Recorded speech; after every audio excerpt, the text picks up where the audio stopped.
While it's been a frustrating process for some trying to get the vaccine, Dr. Michelson tells me he's actually very pleased with the progress that El Paso's been making when it comes to getting shots in arms. Here's what he had to say this week.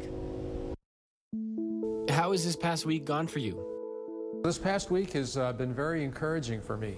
We're seeing a drop in the number of patients who are testing positive. The current positivity rate is now around 7%.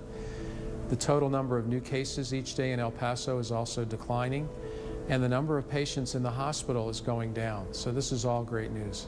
Can hospitals handle the current number of patients? Absolutely. We're now under 400 total patients in El Paso with COVID-19.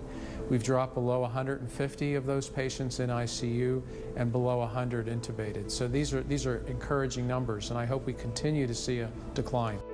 What should people at home be doing right now? It's the same. It sounds kind of boring, but mask wearing is very important. Hand washing, social distancing, all of these things help prevent the spread of COVID-19.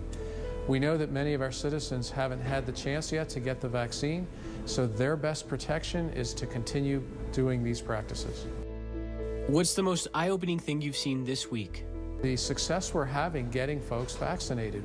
In the next day or two, we will surpass 100,000 doses of one of the two vaccines in the arms of patients here in El Paso.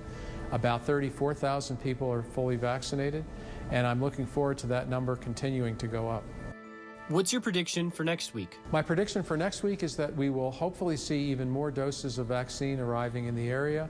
I'm looking forward to us getting to 120,000 people vaccinated, over 40,000 receiving both doses, and hopefully the numbers of new cases continuing to decline.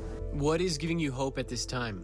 I get a lot of hope right now from our declining numbers, not only here in El Paso, but really across the state and across the nation. Virtually every state in the United States is seeing flat or declining numbers of new cases. What's your message to the borderland? Keep wearing those masks, washing those hands, avoid large groups, because we're not out of the woods yet. And as a reminder, if you ever want to go back and look at how his answers change from week to week, just go to our website, kvia.com, and search Check-In. Mauricio Casillas, ABC7.